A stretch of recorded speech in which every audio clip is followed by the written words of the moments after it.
So, welcome to another episode of Trouble to Transformation. Today, I have the pleasure with sitting with Taylor Cavanaugh. Taylor is a former Navy SEAL and French Foreign Legionnaire, which is unique and one of a kind. Today, he is going to walk us through what it took to get into alignment with the guys who wanted to be warriors, who wanted to operate. Leaders don't arrive at their place of influence absent of a backstory, and that he has. Taylor had to unlearn what he calls incorrect programming that led him into decades of self-sabotage with addictions, homelessness, jail, and even a close call with taking his own life. He's here to share his mission to help people get correct with his coaching system of time-tested processes and principles. Welcome, Taylor. So glad to have you on. Rhonda, I appreciate it. Trouble to transformation. I love that. Yeah, well, it's kind of like the backstory of my life as well. Yeah, you have an interesting one. You kind of took me by surprise with your story. I was like, okay, all right, I dig it. Yeah, right on. I'm glad you like that. And with the population that I work with right now too, your story is like sending shockwaves through them, I appreciate that. which is really good. Yeah, because you know what? These guys, like they're in and out of jail. They're usually there on bail or some sort of probation order. Yeah, So they're really resonating with your story. yeah. So I need help. Well, I need some help with this too. well, the hardcores, the hard cases are the cases that I'm meant for because they're the ones that need it the most, and Mm, also the people that have the most to offer. A lot of times, the hmm people who are the hard cases, they're the high frequency individuals. They demand hard inputs. And so that's why those Oh. people seek out things on the extreme. People who operate in the hmm middle frequencies, they don't mess up that hard and they also don't achieve great heights. That's why people who are the hmm hardcores have the most potential, but also the most downside. So it has to be corrected. And that's why I'm glad that I resonate because I look at it as kind of an honor that people with some of the more hardcore stories they identify with it. They okay, I get it, right? I can speak to those people, and that's why I feel like I was kind of gifted and blessed in that capacity. Yeah, and that's why I'm really super stoked that you're here today and willing to kind of go into your to the history, like back into your memory lane, the childhood, Yeah. where it all started. Because when I first saw you, Taylor, you did an interview with Mark from White Underbelly. Hmm. That interview is sending shockwaves through the internet. Yeah. It's already up close to 800,000 Yeah. views. Yeah. Yeah. That was a surreal moment because in a Foreign Legion barracks room, I came across him and I was like, well, what an interesting platform. And people's testimonies and stories were real hardcore and real interesting. And hmm then to be sitting there like 6 months later, or a year later, it was pretty hmm surreal. It felt like I was truly on a divine wave. Yeah. So did you reach out to him or did he reach out to you? He's one of the only people that sent a text or a DM, and I was like, hey man, because it was actually not me trying to get on. I wanted to thank him because I really appreciated his story. I said, hey man, I really like, not thinking he would ever check it. I got a DM return back from him in about 5 minutes, and he said for me to text him on his personal hmm cell. And so then we set it up about 2 weeks later. It was it was quite fascinating. He's an interesting guy, and also just hmm having the opportunity to share my story in that capacity was pretty incredible. Yeah. Well, and have you actually gone into the comment section at all? Oh, I go to the Because I comment section always all the said, time. I go to comment yeah. because I like to. Mhm. People say, oh, there's a lot of negative comments on his platform. And Mark actually said he never reads the comments.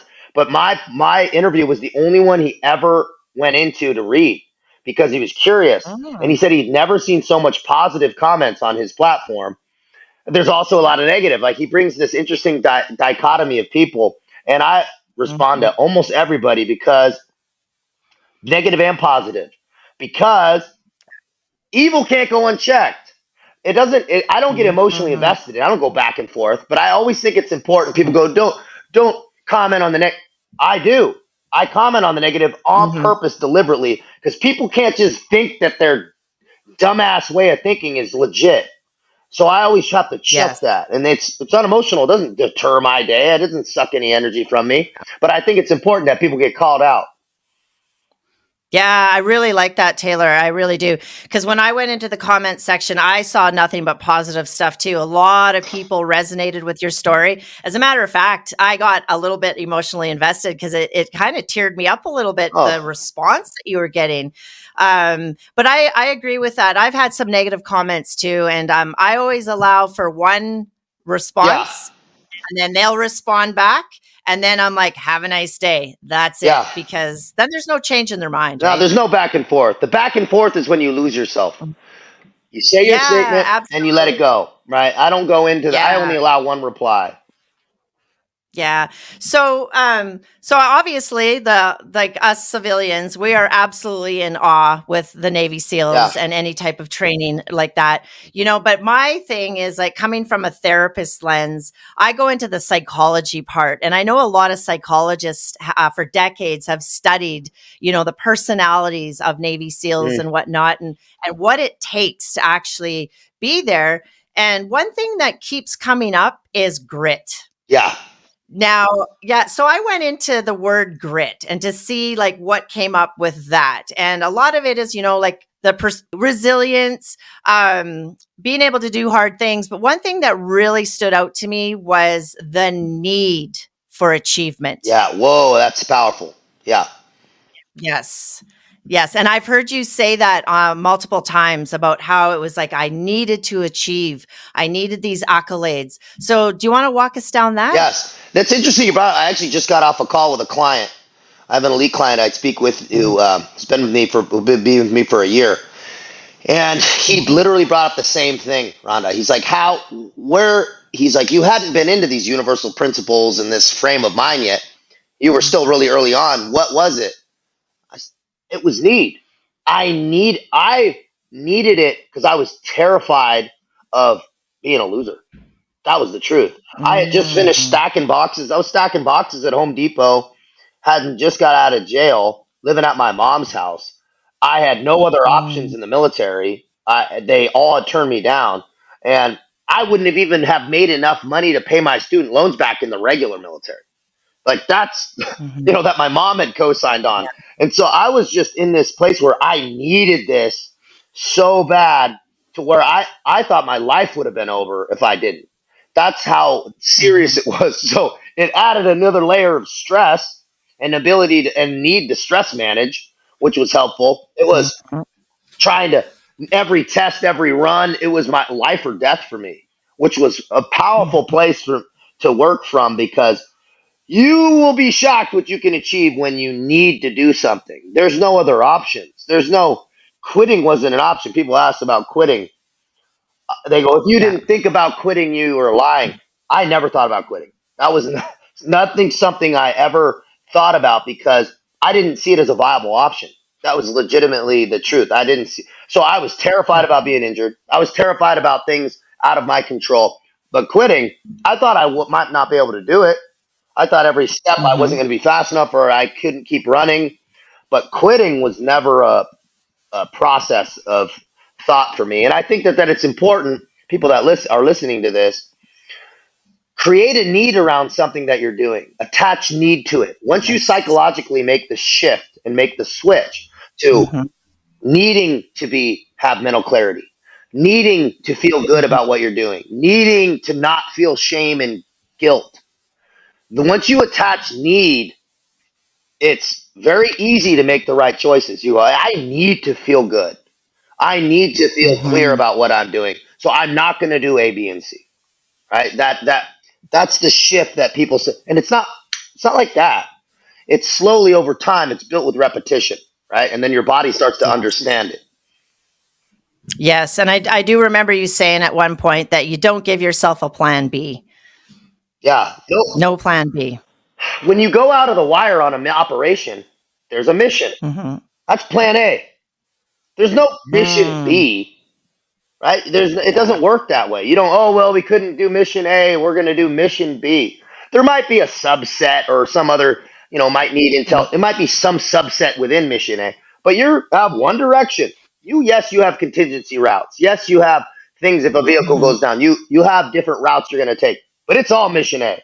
There's no Mhm. okay, mission A is done, let's go do mission B. It doesn't work that way. So and life is no different. Set your understand what mission A is. Once you Mhm. understand what mission A is, that's the most important. Get clear. What are you trying to do? What does success look like to you? What does happiness look like to you? What does a successful like life look? What do you look like? What is your relationship like? A lot of times I ask people, they Yeah. don't know. It's very important to get clear of what mission A is, so you know what route to Yes. take. You're not going, oh well, I'm not. That's going to be really hard. So because once you hit any friction, you're going to go path Mhm. of least resistance. You're going to go to plan B immediately because Yeah. you can't create one. You can't allow that out for yourself. Yeah, and even like physiologically too, like if we have high levels of cortisol due to stress and the worry and whatnot, like it hinders our thinking, our learning. So we do default to that program, that default program. Yeah, the path of least resistance leaves rivers crooked, Mhm. and so Mm. right, and there's a lot of to be said for the consistency of water, but it also flows the path of Mhm. least resistance.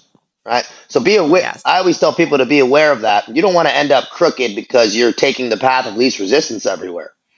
Yeah. Most of the time, where you're feeling positive friction, difficulties, the Mhm. obstacle's the way, as Marcus Aurelius said. The obstacle is absolutely the Mm. way.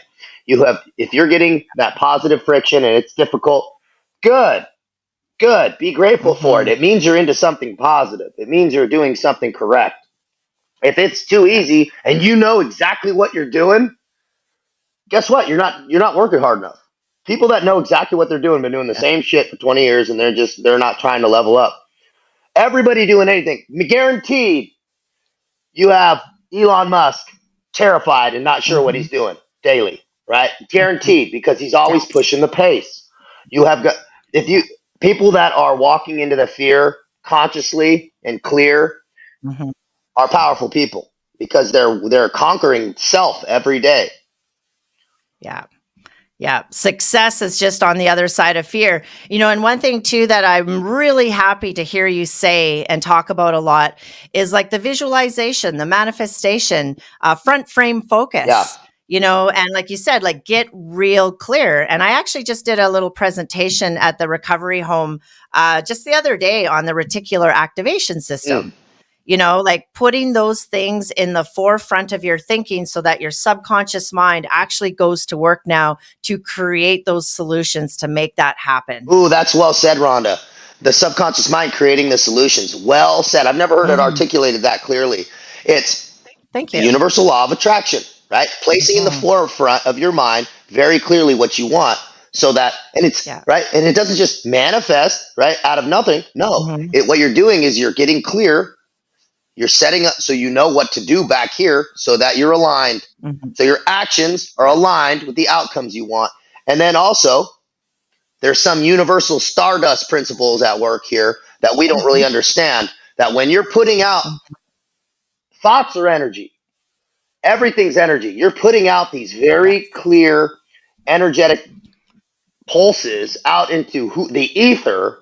It works. Mhm. You start to get clear, so your pathways start to rewire. If you see yourself as a successful, in shape person, guess what? Something starts to happen chemically in your body, and it starts to align. Mhm.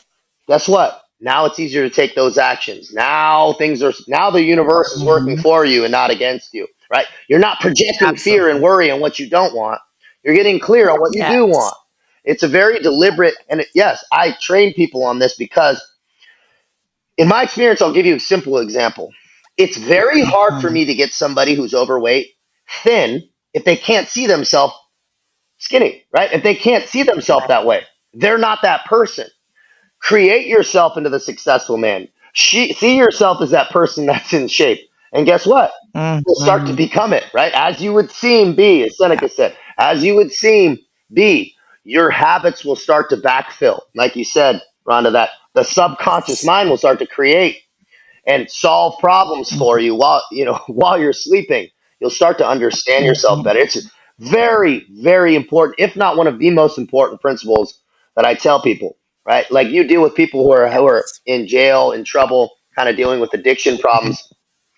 You ask them, what is your divine vision of yourself? How do you see? Well, a lot of them are probably so in the Mm, weeds that they can't see it yet. But once they get clear and they start, everybody in their divine vision sees themselves as a cool, calm, collected, unaddicted person. Everybody. mm-hmm. So when they start to see Yes. themselves and they go, well, then start to take action so you're aligned, right? That is you. That's your divine vision. That's the authentic voice of God speaking to you, showing to you who you really are and should be. So guess what? You habitual construction. Every morning, Mm, every day, repetition, you're seeing yeah. this again and again and again. Not in the car thinking, deliberately thinking about it, pacing, listening to Yes. music, Deliberate. pushing it out there in such a strong capacity. And one day you look up and it's you. That's powerful. Yes. Yeah, and then they also say that when your manifestation or like the visualization is to bring all your senses into it, because the body has memory as well, and and because a lot of the past are painful experiences, we tend to focus on those experiences, right? Because our body's actually designed to just keep us alive, Yeah. our nervous system. So it's like, remember that, remember Yep. this, remember. And then we get stuck there. And like you said, they get stuck in the weeds and they can't see through that. So I have them doing like some exercises now with visualization and stuff. And I like what you said about the repetitions, because I think it takes about 400 repetitions to make a new neural Ooh, pathway. that's powerful. Yeah, but then if you bring play into it or some Mhm. sort of like your senses where now you're evoking the emotions Yeah. and I always say make it weird, Yeah. make it Yeah. awkward, right? And Joe Dispenza says this, he talks about this a lot too. He's like, here's your negative experience. We have to replace it with something greater than, Mhm. right? Otherwise, it's just not going to disappear. It doesn't just dissipate and go away. So it has to be replaced with something greater than, because a lot of people think that these principles are woo woo. And, and that's why, speaking to guys especially, I talk to them. I go, Mm-hmm. this shit's not hocus pocus, man. I go, look at me. Do you Mm. think I'm a kumbaya motherfucker? I was like, I'm not. What I did learn Yeah. though is for a Mhm. long period of my life in the Foreign Legion and in barracks, man, all I had was my daydreaming to make me feel good. Mm. Right? It's all I had. People say stay present and you're fuck that. Sometimes you need to project out, right? To be Mhm. content. Projecting out in a positive is massively beneficial. I'll give you a great example. There is a POW in Vietnam. He was locked up. He was a POW for 2 years. And all he could do to make him like get himself out of that pit or wherever he was is visualize himself playing golf. He couldn't wait to visualize himself Mm. play. He would walk a whole 18 holes every day, golfing, driving, the putt, the Mhm. chips. The dude didn't golf ever. He wasn't a golfer, never golfed. Got out, was a scratch golfer, had never swung, just from visualization for years straight. And it was what he got him up and out past the walls. Guys are in these pits, these proverbial pits. Man, get up and out of those places. Man, I was locked in a bathroom in a Foreign Legion barracks room, just picturing this life I'm living now, right? I was picturing my tattoos exactly how they are, my girlfriend Mhm. exactly how she looks like, where I live, Mhm. the dog, the pit bull sitting right next to me. Yeah. It's Mhm. exactly how I pictured my life. And then one day I looked up and I started crying because it was real and it was fat and it was Mm. years and years of picturing it. It was the only thing I had to get me out of it. And then guess what? I started to backfill my habits. I started to go, okay, what do I need to do to make this happen? But it also put me in a very, very positive frame to start the day. Yeah. A little tip for guys, you're not going to sit there and visualize. It's almost impossible. Get Mhm. up, move around, look at yourself in the mirror, put music on that you like, Yeah. really project your, feel good, right? Moving, Yeah. thinking, daydreaming in the positive.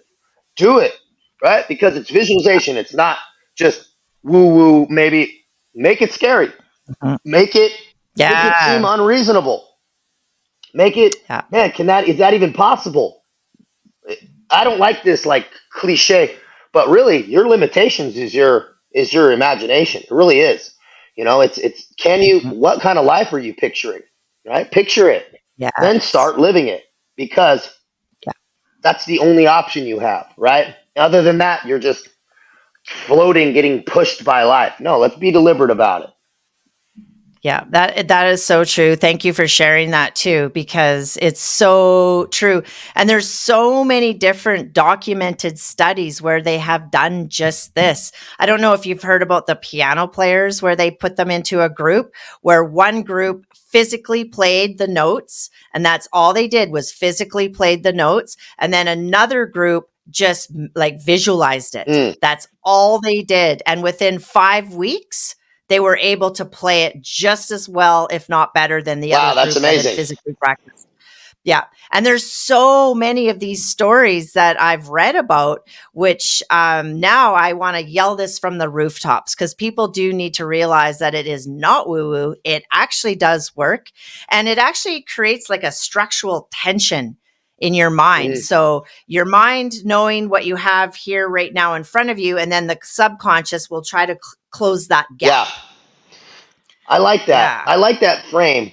It's also it's building a foundational framework from what you can build off Mhm. of. It's establishing again and again and again at the forefront of your mind Mhm. where you want to be clearly Yeah. and Yes. feel good about it because raising that vibrational frequency is very, very important. And also, there's a proactivity about it. There's a Mhm. proactivity and you're not reactive.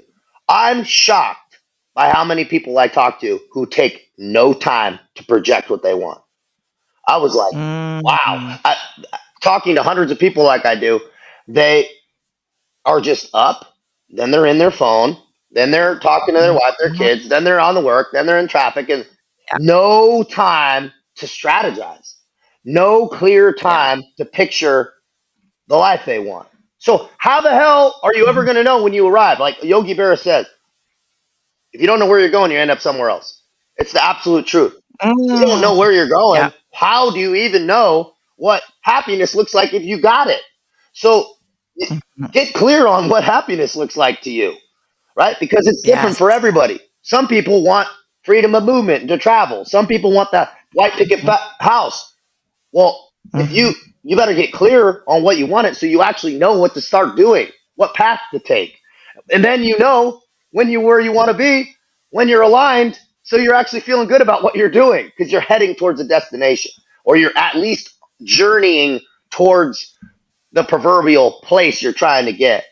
It could Yeah. not be more important. It really can't. And guys who are in, if anybody's listening to this in that rough spot, sometimes it's all you got is that, right? You don't have the reality. You're not living the reality you want. Well, this is the perfect time and the opportunity to get real clear, strip it down to Yes. studs, and understand Mhm. what you do and where you do want to be.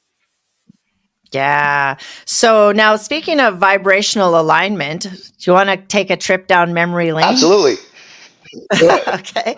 So, and it's just interesting because, like towards the end of that interview with Mark, you were talking about that higher stream of consciousness, Yeah. like you finally got in alignment. But would you say that your external environment, when you were getting into so much trouble, matched the internal vibration that was going on? I think it matches exactly, right? Mm. If a man's right, his world will be right. Simple. Hmm. It matched exactly who I was. I was lost and chaotic internally, and that's exactly what my life reflected. It's exactly what my Yeah. body reflected. It's exactly what my relationships reflected. Once I got my frequencies higher, raised, correct, Hmm. everything else started to get correct around me. I could control Mm. my frequency wasn't chaotic, and neither was my life. Everything started to align the minute when I stopped doing things I regret and caused me shame, Hmm. understood that closed doors, open doors, everything mattered, that you don't get away with shit if just because somebody doesn't see it.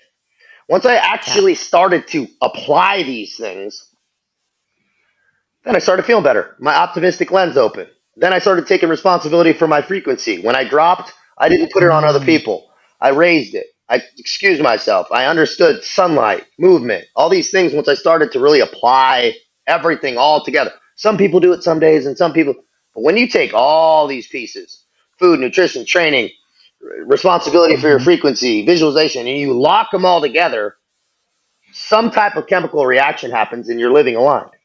Guess what? When you Yeah. live in complete alignment, things start to happen for you. I can't explain it. It's like magic. The universal laws again, though. I believe in universal laws. I listen to them daily. I have a YouTube video that I listen to. It's got 50 universal laws, and the first one is like harmony.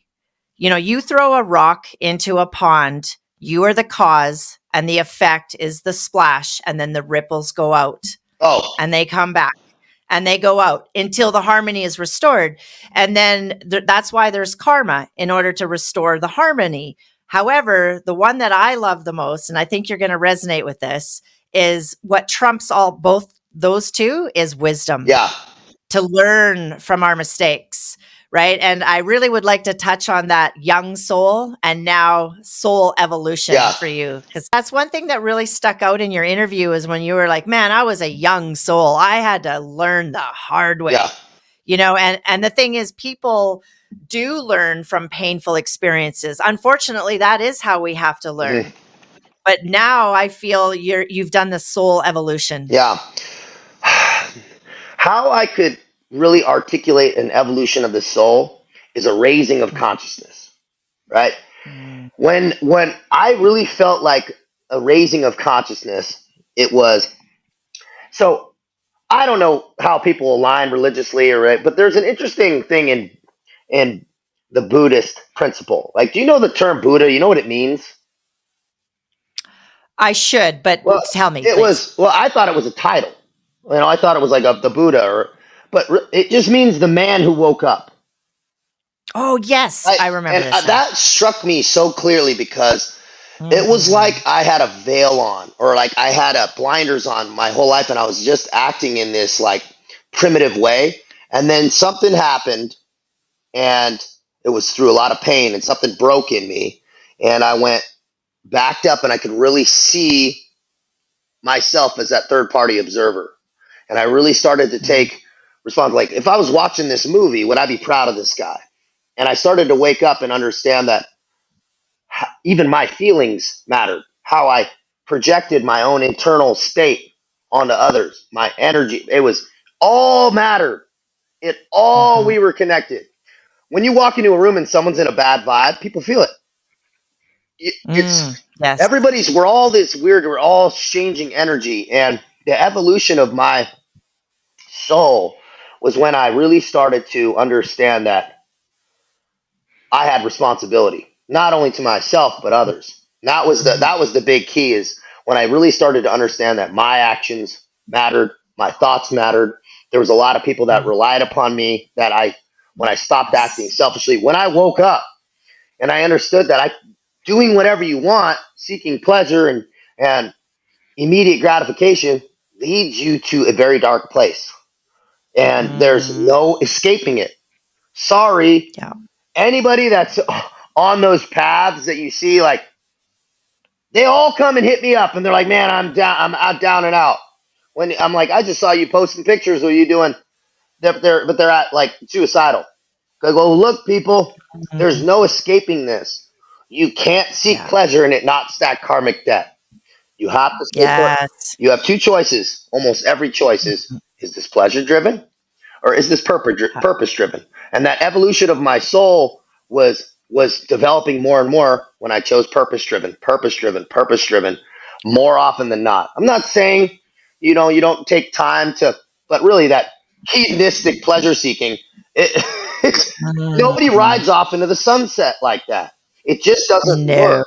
And so when people, men and women, when they just accept that reality, and they just accept Mhm, that, and they go, and when you start deriving pleasure from the purpose driven acts, now you're in this new elevated level to where, you know derive no pleasure from eating a cake. Worse, mm, zero. yeah. Eating a dessert does nothing for me. Eating a fat, it does nothing for me. I derive way more pleasure from eating very tight and clean. Okay, that's just a small example. And that wasn't always like Mhm, that. it was just, it's created that spot. So now things start to get weird where I'm like, the pleasure and the purpose is all mixed in, but that's exactly how it should be. There should be no differentiation. And everybody knows, and I had said this on that, but everybody knows a beautiful choice. Everybody knows a choice that they have to negotiate. Right? Oh, well, I could probably go down to the strip club. And it's like this negotiation. Just have one. Just this. The minute you start negotiating with yourself, you're negotiating with the devil. You're negotiating with Yes. your low vibrational self. That's that. That's that evolved soul. When you understand and see that clearly, and you understand it for what it is, and most importantly, can make the right choice. Yes, I love that. I really like that part about not pursuing foods like rich foods, like the desserts and stuff. Because isn't that one of Musashi's principles? Is don't chase foods that are, Oh yeah, that taste really. Yeah. it's delectable. Everything should be, the more simple, the more clean. Simplicity is the Hmm. highest form of sophistication. Your plates should look simple. Your house should be simple. Your clothes more should be simple. Things that are cluttered and filled with fluff, it's not ideal, right? It's not No. to be sought after. No. And I mean, even like with Greek Stoicism, I think it was the minimalism that came about 100 to 200 years Mhm. later. Like the Stoicism was about getting your mind right. And then the minimalism was like getting your external environment right Yeah, because because you're absolutely right. I can't count on two hands how many times I've been so stressed out around yeah. stuff, like having to pack or move stuff. Like, It becomes start to be, and we're in the process of that now. I'm working with my fiance. I'm like, we need to yeah. simplify, and she's on board. But it's also Mhm, hard, right? Because it's like, what mhm. do I do with all this? I'm like, throw it away, give it away. It's too much. Mm, It's yeah. unmanageable, right? It's unmanageable. It needs, and it's difficulty. It's like throwing away part of yourself because we are in this culture of I need to Yes. buy and consume, but it's look around you. Are you using this, right? And I was going to ask you, Mhm. Rhonda, when was the point where you kind of recognized where your soul evolved and hit that next level when your consciousness was raised? Ooh. I can't even count how many times. There's been many, Hmm. many, many times. But just even talking about the minimalist stuff, my hometown here in Merritt, we had to evacuate twice during the forest Yeah, fires. And then again because it flooded. And that was where I'm like, you know what? Like this is BS. Like what the hell? Like our whole life was attached to all this material possessions that now we could lose just like that. yeah. We could yeah. So I was like, you know what? I'm done. And then I started cleaning out closets. But as far as like the soul evolution, there was many times where it started to appear in ways that I just could not explain. Like, and that would have been like some sort of a higher power. But the biggest one for me was sitting with the plant medicine. Interesting.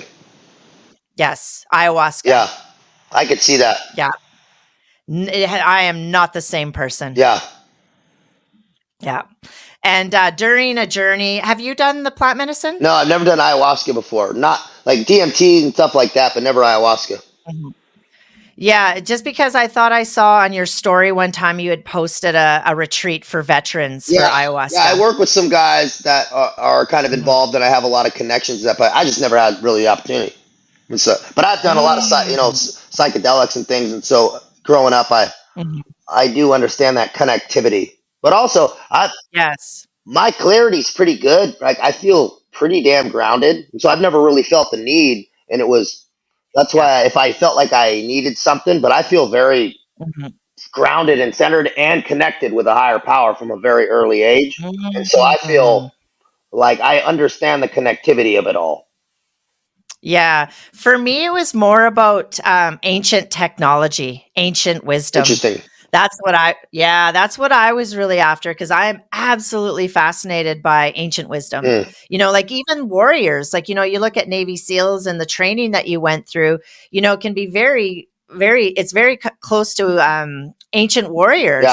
like the rites of passage, the grueling training that they all had to go through in order to get to where they were. Mhm. So I find it really interesting how they're very closely related. Yeah, that is fascinating. Yeah, because I mean, I did hear you say, like even the surf torture, Yeah, like that was some real out of body stuff, yeah, and I was like, "Ooh, I want to hear about that." yeah. That's there's something that's really terrible about extreme cold that you can't escape, Hmm. and that you Hmm. have no choice because you need to do it. Right? You have to. Yeah. There's a. It's nobody's tougher than it. Nobody's. You can be mentally tough ish Hmm. and actually do it. Then, but most get broken because it's all consuming, and your body's screaming at you Hmm. that you're gonna die, right? If you stay into this. I mean, they had us chipping ice and jumping in Alaska. One of the worst ones was we did cold weather mountain warfare training up in Alaska. I mean, we were swimming over the beach attacks into the snow in dry suits, but they were like, "Hey, you guys got to learn how to." They call it rewarming drills. That's how it was put on the schedule. It's a very nice way to say extreme hypothermic training.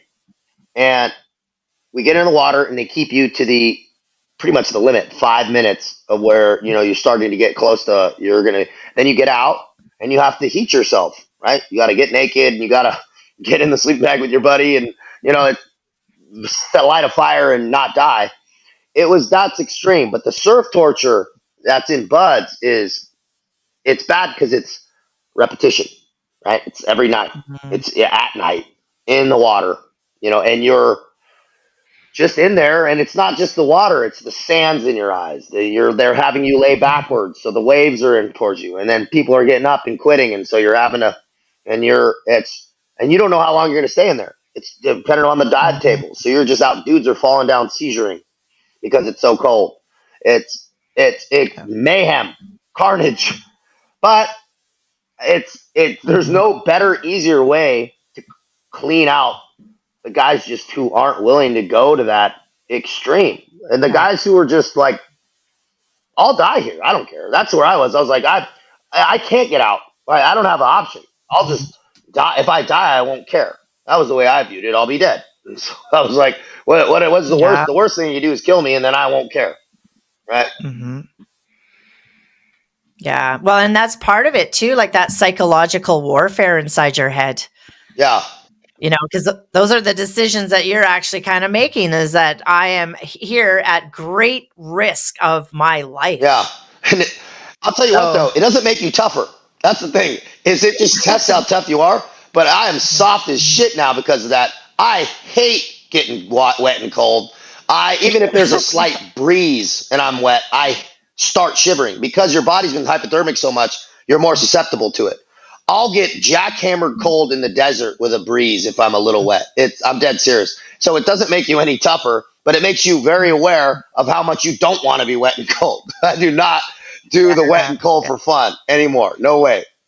yeah. Did you have an out of body experience though? Did you experience something like that? No, not really. I was so in it. I was Mm. I was definitely in my body. I wish I had an out of body experience. I would have wished. Yeah. I would have wished to detach from my body for a little bit. Yeah, because and that's the thing, is like that whole pain tolerance. Like it takes a certain kind of person, like the grit, right, to be able to endure that. Because I mean, emotional pain, physical pain. Yeah, and going back to your grit comment, grit's an interesting Mm, thing because it's comprised of a few things, right? Grit is grit. If I could break it down to some subcategories, is tenacity. It's also mm, a person who's resolute about what they're doing, sure about what they're doing. To have grit in something means you're damn sure what you're doing and you're willing to push past. You've made some decisions. A person who's packed with grit is tough, clear about what they're doing, purpose driven. A gritty person is often resourceful, right? mm. Grit is a really all encompassing term, and it's really important because grit is absolute. I'm going to accomplish this no matter what it takes, Yes. right? There's nothing that can stop me. That's a person who's packed with grit. There could not be a more a more important character trait in somebody who's successful or who has conquered self, right? I'm going to keep doing this until I get it right. I'm going to keep striving to be better until I am better. I'm going to keep doing this until I'm successful. Grit is everybody who's successful has grit in any capacity it is, whether it's physical, whether it's financial, whatever. The best is the person, I call it that dude. The person who's that dude or dudette is somebody who is clear, competent, Mm-hmm. and packed with grit. Those three things are the pillars of a person who's successful across the board. Yes. Yeah, I agree. Yeah, and then so let's go down into back into your childhood a little bit. Because a lot of people when I talk about Navy SEALs or the arduous training of military and whatnot, they're always like, those guys are just genetically built different. And I'm like, no, they were actually a regular guy at some point Yeah. that was I said in my message to you, that was out on this in the streets playing ball hockey and doing all the things, but you had an adventurous spirit. Do you think that helped? Yeah, I definitely do. I had some Mhm. athletic ability. I was never the best, though. I was always pretty good about most things. But most SEALs, they don't look like me. I'm kind of like a little bit oddity in that capacity. But their guys are, a lot of them you wouldn't really recognize if you were at Home Depot. Mhm. Most guys are pretty average looking. Most guys are Yeah. leaner, smaller, and Mhm. just tough. Like I saw Olympic athletes quit, and I saw dudes from Iowa Mhm. who never had even played sports pass. Right? There's there's a decision that has to be made. It's not definitely not genetic because it's every single shape, size of person of man that you could possibly imagine is a seal, right? From very short to very tall to a little fat to skinny to Mhm. muscular. You got it all. It's just a bunch of dudes who refuse to be average. That's that's Mhm. that's the truth. It's a group of dudes who refuse to be average, and that is as simple as it can be made. Yeah. And some of the men that I work with, I always tell them, you're already doing really hard shit. You've been bounced around from group homes, you've been on the street, and there's all of these things that they've put themselves through, just the circumstances of their life. It's already really hard shit that a lot of people would not be able to actually survive that. Yeah. So if they could just turn the ship around, you know what I mean? Because they're already in it. They could actually succeed at something like this. And the importance of that is self talk. Self Mhm. talk. I always say part of that raising of consciousness is understanding how you currently are speaking to yourself. You got to Mhm. understand where you're at. Think about your inner dialogue. What are you saying to yourself? Write it down. I'll tell people to write it down or record it, whatever they want to do. How, Mhm. and then look at it. You'll be shocked at how you talk to yourself. You're like, damn, that's pretty. I wouldn't say that to my worst enemy, right? And then Mhm. they'll, why are Yeah. you speaking to yourself that way? Right? These guys who are going through group homes and this and that, they're like, well, I can't do it. Shift that. And I tell them Mhm. it's got to be done Yes. deliberately. Years and years of habitual pathways are of you speaking to yourself in this way. And I'm not saying all of it was their fault, right? Some of it was circumstantial, but guess what? Now they understand it, and now you're being shown Yes. information, so now you change it, right? It's okay to be there, it's not okay to stay there. And I go, Bruce Lee said it best. Your subconscious mind doesn't have a sense of humor. It believes what you tell Mm, it. So never be self-deprecating. yes. Never be, oh, you know me, I'm such a klutz. Well, guess what? Your body's gonna think you're a klutz. Oh, I can't. I always fuck things up. Well, guess what? You're gonna keep fucking things up. Mhm. Versus, you're in the car, start practicing. You know what? I got this. I'm cool. I'm calm. Yeah. I'm collected. I'm confident. I'm successful. Say it out loud. You're gonna sound and feel weird. You know why? Because you haven't been talking to yourself like that. You're not used to hearing that. You speaking to yourself that way. No, I am good, right? I am good. I don't need drugs, right? I'm better than that. I can do this, right? I deserve better. I am going to be Mhm. successful. I'm going to be financial. Say it out loud in the car. talk to. It's going to take repetition. I go back to a lot of these guys who've been in the military or played sports. It's Mhm. drills, drills, drills, drills, Yes. drills, Yes. drills. Repetition, repetition, repetition, repetition. So that becomes a muscle memory. It starts to Mhm. rewire, like you said, that 400 times. That actually makes a lot of truth, or you could Mhm. expedite it with some emotion. But still, it takes a long time to where your body goes, okay, yeah, I am successful, right? I am. I'm not a fuck up. I am good. Like I had a client and his screen name was like fuck up 223. And the first thing I said to him, I said, change your fucking Mm. screen name. And he did, right? He went from 400 pounds to 250 Wow. in Incredible. 3 months. Mhm. And I didn't even have him working out, right? I had him visualizing. He was a truck driver. I just had him getting out of his truck, eating correctly, and walking around his truck when he pumped gas. That was it. That's how I started with him. Dude lost 150 pounds, right? It was crazy. It is very possible, but his biggest hurdle was self talk. He's like, oh, I'm just a fuck up, dude. I can't do this. I said, shut the fuck up. Yes, you can. And you're going to. You can do this. You are going to do this. You are doing this. Not you are doing it. I go, dude, you lost 50 pounds in a month. That's crazy, right? A lot of it was water Wow. weight and there were some other things, but Yeah. it's, But it, still, all it is the shift.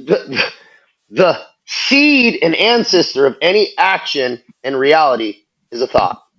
And where does your yeah. thoughts start? They start as self talk. They start as self talk. When you start to go down those negative, low vibrational thought processes, like, oh, I should go hook, or I should go. No, I'm better than that. I'm gonna make the right Yeah. decision right now. I'm gonna guard my energy, cherish the way I feel right now, cherish my clarity, Mhm. not do that. I got this. I don't need that right now. Right? Maybe Yeah. tomorrow, but not right now. Right? Boom. Yeah. That's just one small day, one small win. Put that in your piggy bank, building self worth again and again Yeah, and for again. And sure. next thing you know, that's who you are. Yeah. Yeah. And I remember a while back too, you mentioned like the friction points and really being familiar about where your friction points are too. Like, when I work with some of these guys, there's a lot of impulsivity. Yeah. Like Impulsive. they Yeah. can't control impulsivity, and so there's like the internal barriers, and then external barriers. And I really like that negotiation piece that you said. Like once you start negotiating with yourself, it's already on the ledger as a minus. Yeah. Like there's no way around it. But it's also important because when that negotiation starts happening, you can recognize it for what it is. Right? That's Mm, why I think it's mhm, important when people start pulling back and going, oh, I'm negotiating, right? Because it starts to mhm, separate that impulse control from thought to action. We want to widen that gap in the negative, right? We want to widen yeah, that gap of where the thought and the action are spread apart and there's mhm, some fucking decision making in between, right? That yeah, you can actually run that thought, that decision down the road, right? You can actually run that decision down its where it's going to end up. It's going to end up with you in an alley, right? So it's mhm, back it up. Okay, man, I could just go down and fucking have a drink or at the bar. Why? Right? mm, Why? Right? Back it up. Why? Oh, why am I debating something? You don't debate going to the gym. Like you don't debate. Oh, I should eat something healthy or going for a walk in the sun with your girlfriend mhm, or whatever.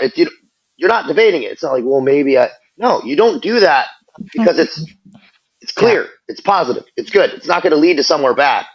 Your your authentic voice of God's trying to help you, whispering at you, going, "Here's the decision to make. And this is what I think is important." If you share with these guys, I go, I don't care if they're religious or not, but there is a conscious mind, a raised universal consciousness that speaks to us, that's feeding us. That's why we uh-huh, all hear the same stuff.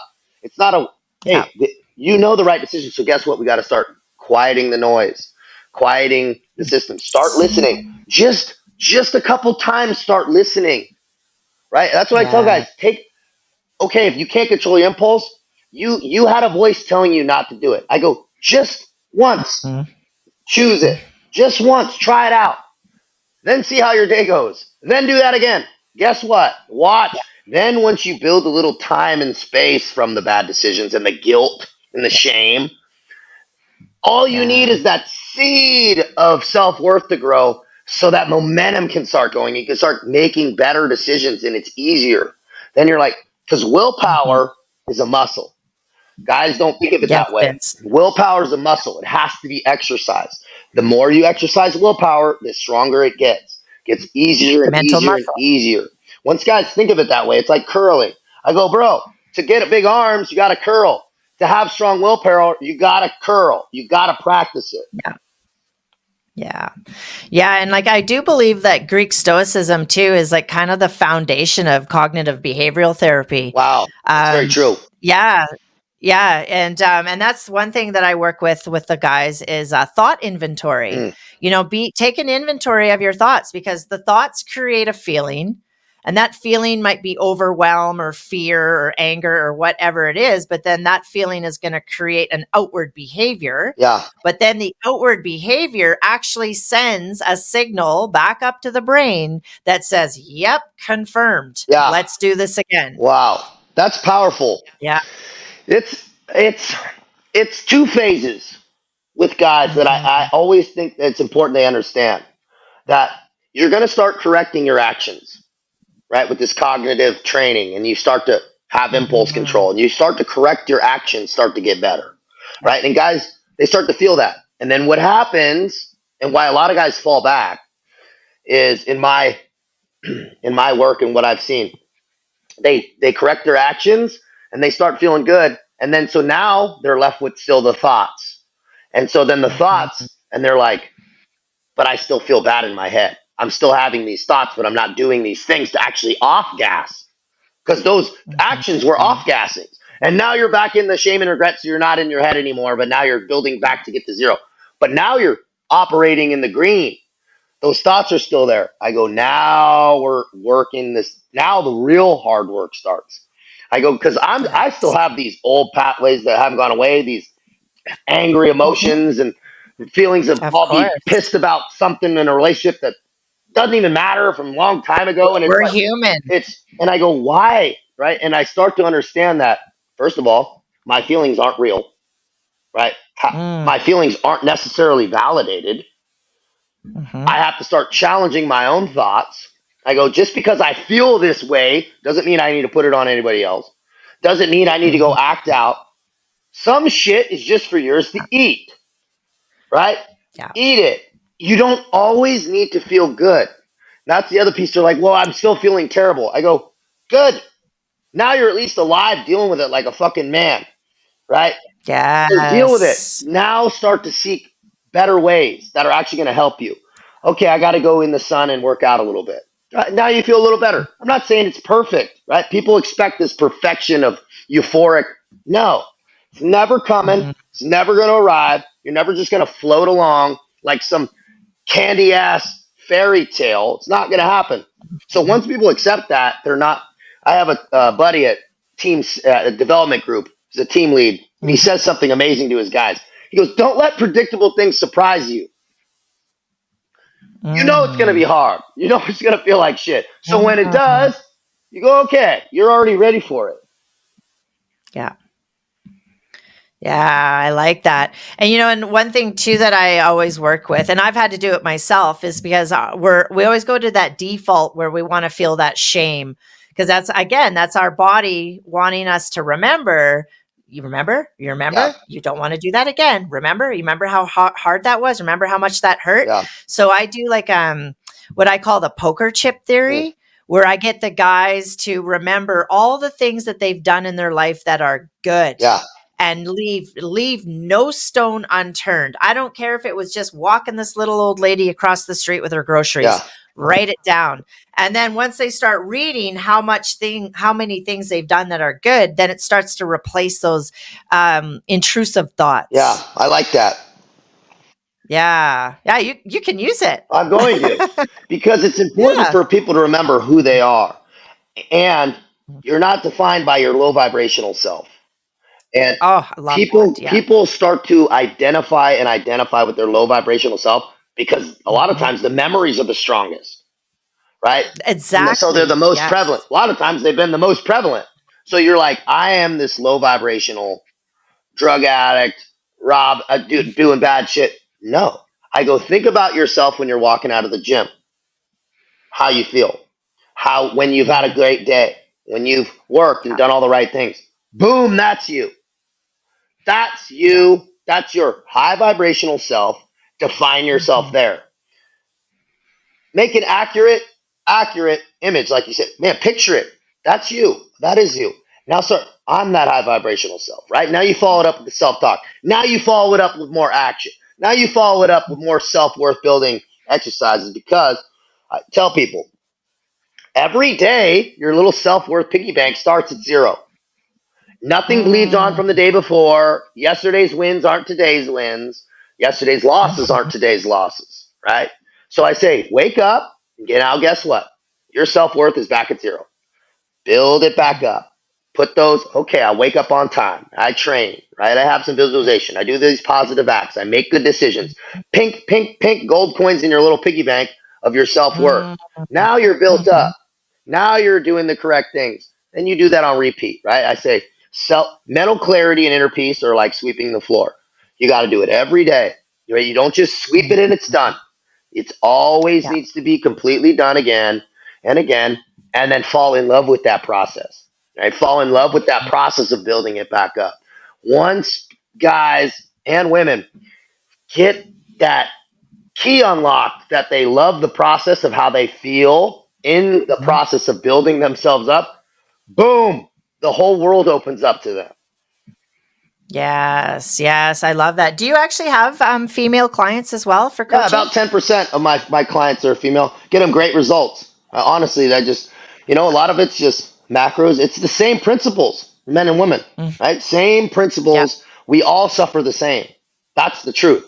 Yeah. We all suffer the same. We all just need a little more discipline, a little more self reflection, better nutrition, some movement, and some reading, right? Something to take us out of ourselves to really kind of start to think of Mhm. ourselves at a different, Stoic philosophy. I always suggest prayer, Yeah. gratitude, all these things. Yeah. They did a study that anxiety in the Mhm. brain, anxiety and gratitude exist in the same area cortex of the brain.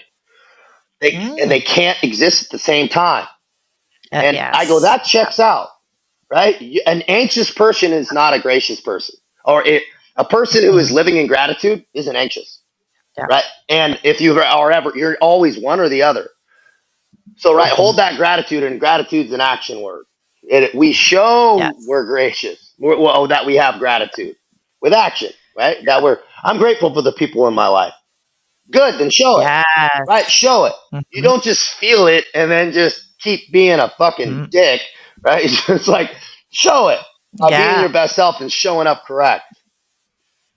Yeah, it's so true. I practice gratitude all the time as well. Sometimes if I wake up in the morning, I'm just like worry, because I mean we're human. Yeah, We get those thoughts. I worry about everything, and but as soon as I replace it with gratitude, and some of the smallest things, like I got a warm bed to sleep in. I got a duvet to cover up with. I'm not on the street. I feel immediately better. yeah, And sometimes I even get emotional because I even had those intrusive thoughts in the first yeah, place. Right. Yeah. So it is getting your thoughts right. And I love the Greek Stoicism. I've recommended that to several clients as well. Because not only do I work at the recovery house, but I also have private yeah, clients. And I don't specifically work with men, but when I do, I always turn them to the Greek yeah, Stoicism. And I've had guys say that this has changed my life. yeah. You start examining and seeing Principles. things for what it are, right? You turning yourself into a Mhm. third party observer, examining your own Yeah. thoughts and emotions. It's based and rooted in emotional discipline. The only Yes. times in my life where I've really felt shame and regret are when I've broken emotional discipline, right? When you're too drunk Mm. and you get all mad and fucking break shit. It's always if shame and regret follows. And what was it really though? It was breaking of character, Yeah. breaking of emotional discipline. You always win if you maintain emotional discipline. That's in any conversation, anything. You Mhm. don't break character, you can at least maintain frame and maintain your dignity. So that is the absolute root of what Stoicism is. It's unemotional, examining, and action throughout your day. Yeah. Yes, and I think that when we break character too, we lose trust in ourselves, and if we can't trust our own self, then we lose trust in humanity and everything around us, Wow, right? And that's then it good. just I didn't That think about it as a that trust piece, but it vibration. is. It's like I can't even trust myself to act right, and Right. that's Yeah. powerful. That is powerful. It is. I Yeah. can't even trust myself to not just fly off the handle and say things I regret. It's disgusting and pathetic, right? And that's the only like disgust is a powerful emotion. It's a very powerful emotion that Very. I push on people to place on themselves about certain actions, right? Some people Mm-hmm. try to, oh, you're not. No, that's a disgusting act. You acted. Once people don't want to think of themselves disgusted, and then when they start to see a certain act in that way, breaking of character, they go, I don't want to be like that, right? It really starts to give you a bad taste and push you in the right direction. You should be disgusted with yourself acting in a disgusting manner. That's the truth. Yes. Yes, agreed. Yeah, and disgust is a powerful emotion, and then shame is probably one of the most painful Yeah. Yes, it emotions. is. It is so painful. And even like with that trust piece too, like if I tell myself every day I'm going to go to the gym, but then for 3 weeks in a row I haven't made it there, I can't trust Yeah. myself because I've told myself I'm going to do something, right? Like it's just like if I told you that I'm going to, go work out every day and you ask me, well, how many times did you go? And I'm like, none. You're not going to trust me. Yeah. Anything I say, it's interesting. So, one more thing too that I wanted to touch on is the nervous system. Hmm. Because one thing that I mentioned, like when people are have bouts of anger and rage and whatnot, generally they have no idea how to recalibrate or regulate their nervous system. And I would imagine in training, like you and I always bring this up to the guys. I'm like, think about these guys that are in combat. There's shit blowing up all around them. They're being fired at. There's bombs going off, and they have to recalibrate their nervous system so that they can make logical decisions to get them and their team out of there. Hmm. What's wrong with you? Like, how come you can't control your anger? It's the nervous system. Yeah. It's We never learned this in school. no, it's because the people there don't know, right? I Yeah. mean, Yeah. the people there don't really know. They're not educated on it. What they would teach us in SEAL training before you assault the house, before you jump out, you do your 4 for 4 for 4, right? And that's the 4 for 4 for 4 is a very, very, and I teach clients this. It's stress management, immediate stress management. So what it does, Box breathing? huh? The box breathing? Box breathing. Yep. So Yeah. box breathing immediately, right? People don't know who are listening. It's in for 4, hold for 4, out for 4 times. Yeah. Immediately, what Yeah. that does is it calms your central nervous system down, right? Your sympathetic nervous system. It brings it down. Once you can bring your heart rate down, immediately you're in your body because you're focusing on the breathing. It's like a fast form of meditation. You get out of your head Yes. by getting into your body. Now your body's calm. Now you can make logical regional decisions. Now that's easier said than done in the moment. Right? It's easy to do when you're about to assault the house and you know something's going down. Now, when in terms of anger, right, which is one of my Achilles' heels, always has been. Right? I was Mhm. raised around it, raised in a very violent, not really like getting beaten up, but violence, like turmoil around me, doors broken, and think just a lot of that type of energy. So that's what I just always knew. Like I never saw a calm conversation, really. I just saw absolute just Mhm. I didn't know how to that would go down in a relationship, right? So that was something that I had to like learn is and still is challenging for me today because I as a defense mechanism, I revert to anger, right? That's like cuz to feel in control. If I could examine it, that would Mhm. be Yeah. how I would identify why I do that. So now what I like to do is to maintain that frame is remember who are you talking to, right? Do you respect this Yeah. person, right? Do you respect yourself? Maintaining that emotion, going back to that, maintaining emotional discipline. I'm not even talking about the person if you respect the other person. If you respect yourself enough to not feel like shit after, because nobody who flies off the handle and goes anything done in anger always ends in regret. I'm tired of doing Yeah. things I regret. I go get Yeah. disgusted with feeling regret. I don't want to feel regret. I Mhm. don't want to apologize. Also, you don't have to apologize for anything you don't say or do, right? Mm. So it's okay to feel some type of way internally. Let it eat it. Let it sink in. Feel it. You don't need to off gas. I go, I'm tired of saying sorry. So I'll just be quiet, right? I just will not act because I don't know how to act appropriately. That's the truth. Yeah. Is when guys, I go, if you can't figure out how to act appropriately yet, don't. Mhm. Don't do shit. Don't do anything. I'm not saying it's the right answer. I'm saying it's a way better answer than flying off the handle. So I go start there. Then Yeah. as you mature and you start to be able to control that internal state, now you'll be able to communicate more effectively. Now you'll be able to maintain that emotional discipline. I go start, walk, crawl, walk, run. Don't do anything. That's the Mhm. best answer in an angry situation, right? The best Yeah. the best response to anger is nothing. Right? It's really the Yeah. true answer. So I say start Yeah. there, breathe, and let it pass. Yeah. Because I think emotions are about what, 90-second intervals? Oh yeah. Oh, Yeah. that checks out. That checks out. If you can pass that 90-second window, at least you have a fighting chance to make a much more accurate. And Yeah. also, what you're feeling might not even be valid, right? That's why I always say Exactly. your feelings aren't valid. Like people say, "Oh, your feelings are valid." Mhm. No, they're not. It's dangerous to think that way because we're a lot of guys with trauma and stuff. We've been wired, Mhm. reprogrammed in a way that it might not be exact. You might be interpreting information, probably are, Yes. way Mhm. more hardcore than things need to be. You're taking things not as accurately as they are actually happening. So I go start to really Yes. question your feelings. And is this even a really like rooted, or is this rooted in my own hurt, in my own trauma? A lot of Yes. times, Ooh, I love a lot of times that. it's not what we're receiving. It's our own stuff to work through, and that's our responsibility. And that goes back to Yeah. responsibility for as men and women for acting Mhm. reasonably and acting in a way that Yeah. is that elevated man or woman, right? That elevated man or woman acts in a responsible fashion. If you want to be respected, you have to act respectably. Right? And so that just goes back to Yes. don't break character. Can never go wrong if you don't break character. Yeah. Yeah, I really like that. You said that really well. I really like that, what you said about it's our own personal trauma, because the nervous system is actually it's a foundation of working with our thoughts, feelings, and our personal Yeah. narratives. Because I always ask the guys, can you get angry from just a thought alone? They're like, yeah. I'm like, okay. Yeah. There, that's it, Yeah. right? Can you get angry from a thought alone? And then they're like, oh, yeah. But then all of these reactions come out after that.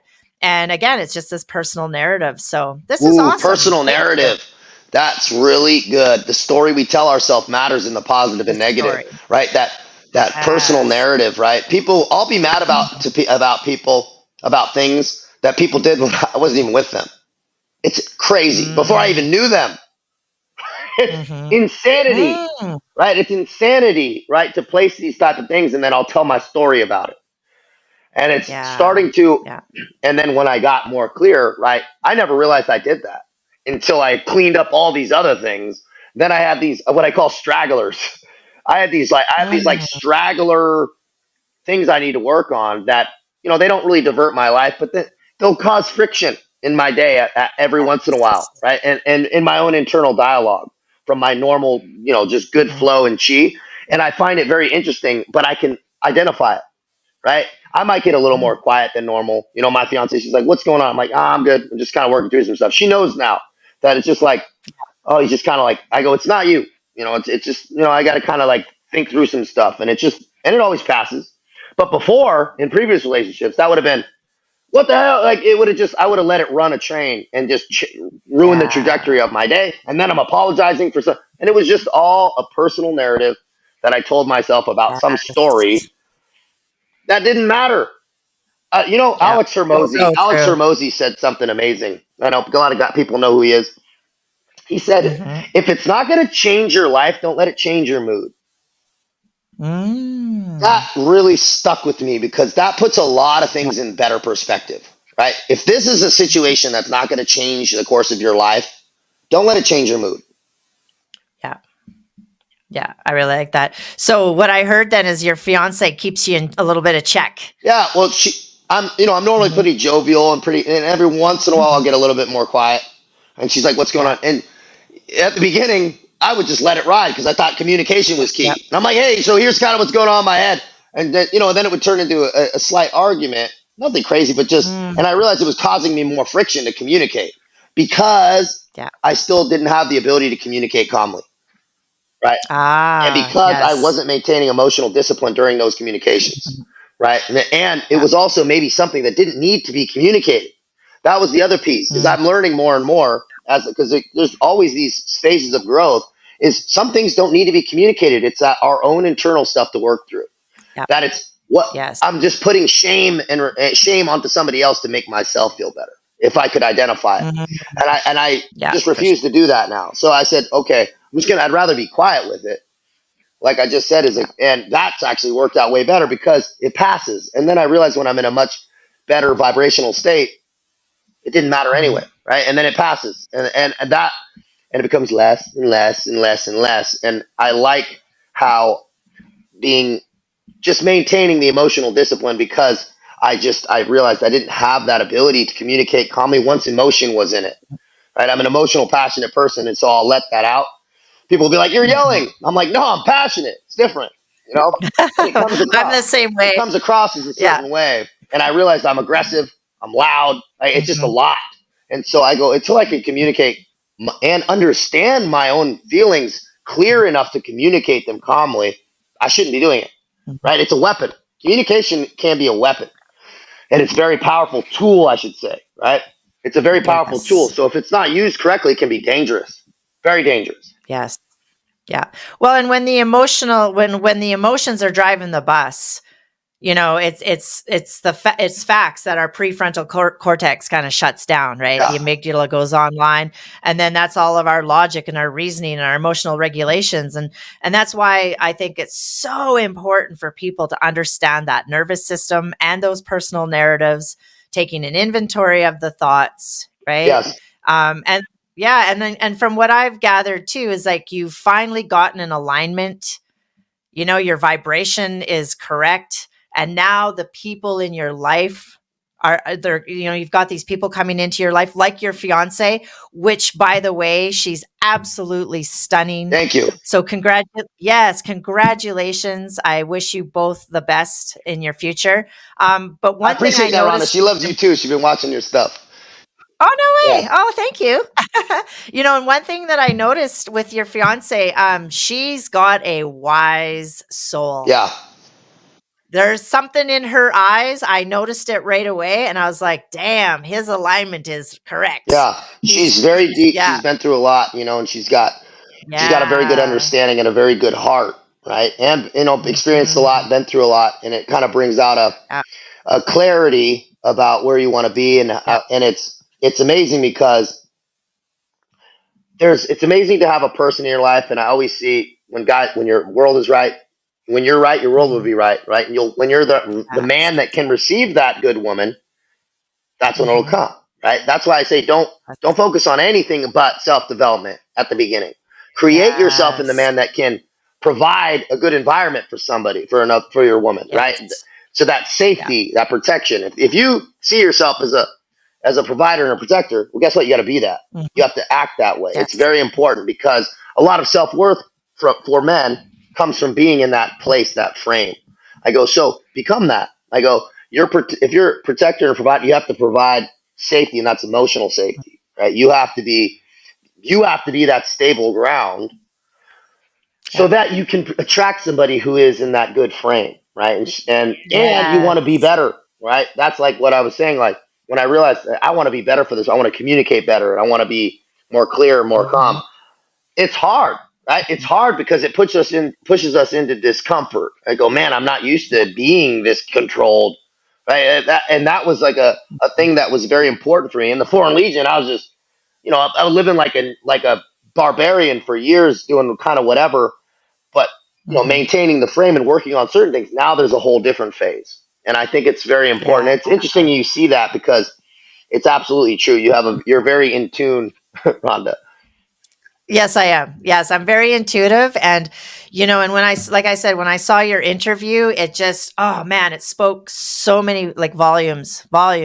And I'm like, and it's interesting because, and you probably noticed this, you probably picked up on this, but when I did email you, I typed that out and I deleted it. And I typed it out and I deleted it. And I was like, fuck. And then I'd go watch a video again. And I'm like, oh my God, it's got like over 1 million views. He's never going to talk to me because I'm just getting started. Yeah. Like, I think you're, yeah. So you're like episode 15, I think. So I'm pretty amateur still. So, but I thought, you know what?